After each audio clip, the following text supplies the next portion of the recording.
Hello दोस्तों, आज हम बात करेंगे जी इस वीडियो के अंदर स्टेबल कॉइन क्या हैं और सबसे स्ट्रॉन्ग स्टेबल कॉइन कौन सा है जो आपके पास होना चाहिए। वैसे तो कई 4-5 स्टेबल कॉइन ऐसे हैं जो बहुत ज़्यादा स्ट्रॉन्ग है, ठीक है, और उसके अंदर आपके जो स्टेबल कॉइन की जो वैल्यू वो ऑलवेज हमेशा $1 ही रहती है। स्टेबल कॉइन का मतलब होता है कि ऐसा कॉइन जिसका प्राइस स्टेबल रहता है, ना वो ऊपर जाता ना नीचे जाता, उसकी वैल्यू हमेशा $1 ही रहती है।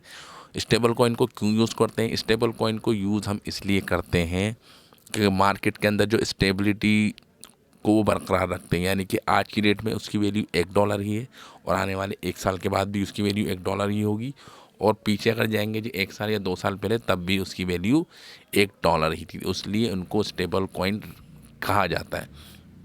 अब लोग स्टेबल कॉइन के अंदर वैल्यू क्यों रखते हैं? फॉर एग्जांपल, आप क्रिप्टो करेंसी के अंदर हैं, ठीक, और आपके पास बिटकॉइन है, ठीक, और आपको लग रहा है कि बिटकॉइन आने वाले 5 से 6 महीने के अंदर उसकी वैल्यू गिरने वाली है, क्योंकि मार्केट के अंदर रूमर्स चल रहा है कि ये होने वाला है, कुछ नेगेटिव न्यूज़ आपको लग रहा है, ठीक है, आपने प्रेडिक्ट कर लिया कि आने वाले 2 महीने के अंदर बिटकॉइन का प्राइस नीचे जाने वाला है, ठीक है।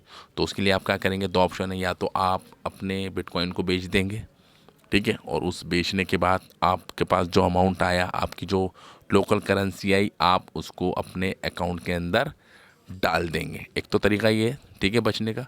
लेकिन ज़्यादातर जो क्रिप्टो के अंदर जो इन्वॉल्व होते हैं वो ये सब चीज़ें नहीं करते हैं। वो क्या करते हैं?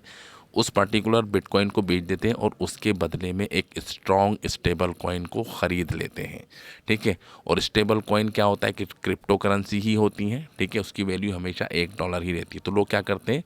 उसको कन्वर्ट करके अपने पास रख लेते हैं। जब उनको लगेगा कि मार्केट नीचे जाएगी, ठीक है, जब उनको लगेगा मार्केट अब बहुत ज़्यादा नीचे जा चुकी है, एक बॉटम आ गया है, तो वो उसी स्टेबल कॉइन से दोबारा वो बिटकॉइन ख़रीद लेते हैं। उससे क्या होता है? नुकसान होने के चांस बच जाते हैं। जिस टाइम उसने बिटकॉइन बेचा उस वक्त उस बिटकॉइन की वैल्यू थी जी तकरीबन $20,000, ठीक है, और अभी अगर आप देखेंगे कि बिटकॉइन की वैल्यू हो गई जी $16,000, तो $4,000 का नुकसान हो जाता अगर वो कन्वर्ट नहीं करता। तो उसने क्या करा? बिटकॉइन को बेच दिए, ठीक है, एक बिटकॉइन बेचा और उसके बदले में उसको $20,000 के करीब स्टेबल कॉइन मिले, और जब वो नीचे आया उसने 16,000 पे उसको दोबारा बाई कर लिया, यानी कि उसके $4,000 का नुकसान होने से बच गया। तो लोग क्या करते हैं? अपनी क्रिप्टो करेंसी को स्टोर करके रख लेते हैं जी स्टेबल कॉइन के। जब मार्केट नीचे जाती है तो उस स्टेबल कॉइन से वो दोबारा ख़रीद लेते हो। अगर बात करेंगे जी स्टेबल कॉइन की, तो जो सबसे बड़ा जो स्टेबल कॉइन है जिसकी जो मार्केट कैप वो जो है जी बहुत ज़्यादा, वो है जी हमारा टेथर। नंबर 1 स्टेबल कॉइन है, अगर आप देखेंगे तो नंबर 1। उसके बाद USDC कॉइन, ये भी एक स्टेबल कॉइन है, स्ट्रॉन्ग स्टेबल कॉइन। और बाइनेंस का खुद का अपना एक स्टेबल कॉइन यानी कि BUSD। और उसके बाद आता है जी हमारा डाई। ये 4 ज़बरदस्त स्टेबल कॉइन है।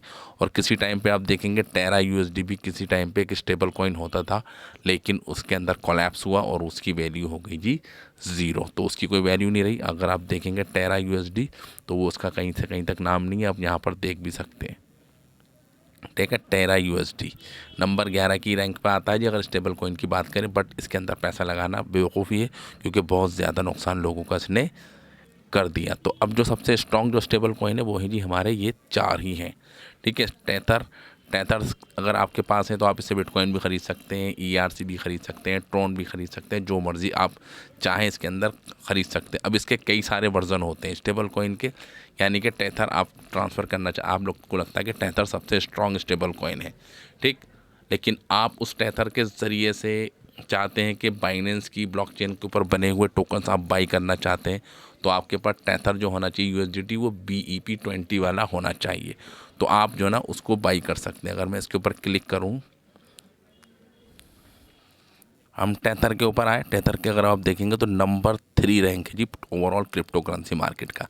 सबसे नंबर 1 पे बिटकॉइन, उसके बाद हमारा इथेरियम, और तीसरे नंबर पे आता है जी हमारा टेथर। यानी कि क्रिप्टो करेंसी के अंदर तीसरे नंबर पे सबसे ज़्यादा पैसा किसी प्रोजेक्ट के अंदर लगा है तो वो है जी टेथर। और अगर आप इसका मार्केट कैप देखेंगे, ठीक है, तो मार्केट कैप भी अगर आप देखेंगे तकरीबन 66 बिलियन के करीब इसके अंदर पैसा लगा, यानी कि 66 बिलियन की वैल्यू के बराबर लोगों ने टेथर को ख़रीद रखा है जी क्रिप्टो करेंसी की फॉर्म के अंदर। और आप देखें इसके टाइप कितने टाइप के होते हैं, तो अगर आप देखेंगे तो टेथर के जो टाइप हैं वो आप यहाँ कॉन्ट्रैक्ट में भी देख सकते हैं। इथेरियम का टेथर हो गया, ठीक है, ट्रोमो चेन हो गई, BNB की स्मार्ट चेन पर हो गया, सोलाना की ब्लॉकचेन पर भी है, एल्गोरेंड की पे भी है, हैको की भी है। तो मतलब आप देख सकते हैं कि हर ब्लॉकचेन के ऊपर अगर आप चाहते हैं, तो ये ब्लॉकचेन का मतलब क्या होता है कि कोई भी अगर आप चाहते हैं कि आप पॉलीगॉन के नेटवर्क पे बने हुए टोकन्स को बाई करें, ठीक है, तो एक तो ऑप्शन ये है कि आपके पास पॉलीगॉन के मैटिक टोकन होने चाहिए, तो आप बाई कर लेंगे। बट मैटिक के अंदर भी क्या है कि कभी प्राइस ऊपर जाता है, कभी प्राइस नीचे जाता है, और आप चाहते हैं कि हमें मैटिक में पॉलीगॉन की ब्लॉकचेन पर बना ही कोई प्रोजेक्ट खरीदे, तो आपके लिए क्या ज़रूरी है कि आप टेथर की USDT रखें जी पॉलीगॉन के नेटवर्क पे बनी हुई। और अगर आप चाहते हैं कि नहीं जी मैं बाइनेंस की बने हुए प्रोजेक्ट को ही बाई करना चाहता हूँ, नए नए प्रोजेक्ट आते रहते हैं जी बाइनेंस के, तो आपके लिए ज़रूरी है कि आप बाइनेंस की जो ब्लॉकचेन पर बनी हुई टेथर है, आप उसको क्रिप्टो करेंसी को ख़रीदने के लिए आपके पास ये वो डिपेंड करता है कि आप कौन सी ब्लॉकचेन का टोकन बाई करना चाहते हैं और कौन सी ब्लॉकचेन पर बने हुए कॉइन्स को बाई, उसके हिसाब से आप अपनी जो ना डिसीज़न ले सकते हैं कि हाँ जी मुझे टेथर चाहिए, बट कौन सी वाली, ERC20 चाहिए, BEP20 चाहिए, पॉलीगॉन वाली चाहिए, सोलाना वाली चाहिए, तो ये सब अवेलेबल आपको हो जाते हैं जी कॉन्टैक्ट एड्रेस के थ्रू। उसके बाद आप देखेंगे USD कॉइन, जिसको अभी आपने देखा था कि अभी बाइनेंस ने इसका विड्रॉल को स्टॉप कर दिया था, ठीक है, तो इसकी भी अगर आप मार्केट कैप देखेंगे तो तकरीबन अगर मार्केट कैप देखेंगे तो 44 बिलियन, छोटा मोटा अमाउंट नहीं है, 44 बिलियन डॉलर की वैल्यू का मार्केट कैप है।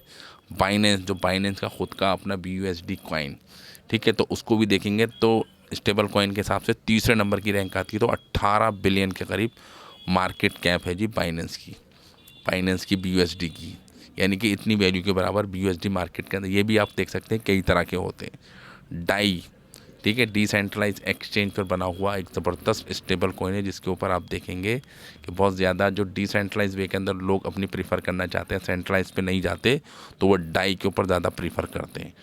तो डिपेंड करता है कि आप कौन से स्टेबल कॉइन के अंदर रखना चाहते हैं। बट ये जो स्ट्रॉन्ग है, ये 4 ही स्ट्रॉन्ग कॉइन है जहाँ पर आप अपनी क्रिप्टो करेंसी को कन्वर्ट करके स्टेबल कॉइन के अंदर होल्ड रख सकते हैं जी लंबे टाइम के लिए। अब अपनी नेक्स्ट वीडियो के अंदर हम बताएंगे जी ट्रस्ट वॉलेट के अंदर आप इन स्टेबल कॉइन को कैसे लेन देन कर सकते हैं। अगर आपको वीडियो अच्छी लगी तो लाइक करें, चैनल पे फर्स्ट टाइम आए तो चैनल को सब्सक्राइब ज़रूर करें। Thank you very much for this video. जय हिंद।